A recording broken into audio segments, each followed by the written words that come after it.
శివుడు ఒక భిక్షగాడిలా అంజనాదేవి ఇంటికి వచ్చారని మీకు తెలుసా? అంజనాదేవి పుత్రుడి కోసం శివుడికి పూజలు చేస్తున్నప్పుడు, అమ్మా, నాకు ఆకలి వేస్తోంది, తినడానికి ఏమైనా పెడతారా అని ఇంటి బయట నుంచొని ఆ భిక్షగాడు అరుస్తూ ఉంటాడు. అది చూసిన అంజనాదేవి, సరే లోపలికి రండి అని పిలిచి భోజనం ఏర్పాటు చేస్తుంది.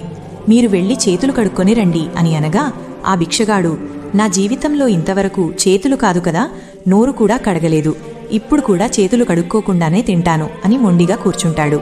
పైగా శివుడి కోసం ఏర్పాటు చేసిన సింహాసనం మీద కూర్చొని ఆహారం వడ్డించు అని గర్వంగా అంటాడు. అతిథిని ఏమీ అనకూడదు అని అంజనాదేవి ఆహారం వడ్డిస్తుంది. అతను ఆ భోజనం తింటూ నోట్లో నుండి కిందకు ఊస్తూ, చీచీ, దీంట్లో ఉప్పు లేదు, కారం లేదు అని వంకలు పెడుతూ, నీకసలు వంట చేయడం వచ్చా రాదా అంటూనే అక్కడ శివుడికి పెట్టిన ఆహారం కూడా మొత్తం తినేస్తాడు. అంజనాదేవికి పట్టరాని కోపం వస్తుంది. అయినా ఏమీ అనదు. ఆ భిక్షవాడు భోజనం చేశాక పైకి లేచి, నీ చేతి భోజనాన్ని నేను తిన్నాను కాబట్టి ఏదో కొంచెం పుణ్యం నీకు వస్తుందిలే, ఇదే భోజనం ఆ శివుడు గనక తింటే నీకు పుణ్యం కాదు కదా, అతని శాపం నీకు తగులుతుంది అని నవ్వుతూ ఆమెను అవమానిస్తాడు.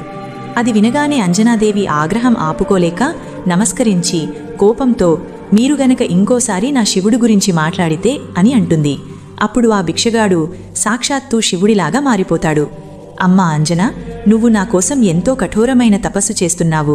నీ భక్తిని ప్రేమను పరీక్షించడానికి నేనిలా చేశాను. నేను నీ గర్భం నుండి జన్మిస్తాను అని మాట ఇచ్చి ఆమెను దీవించి అక్కడి నుండి వెళ్ళిపోతాడు. ఆ తర్వాత ఆమెకి ఒక కుమారుడు జన్మిస్తాడు. అతడే మన హనుమంతుడు.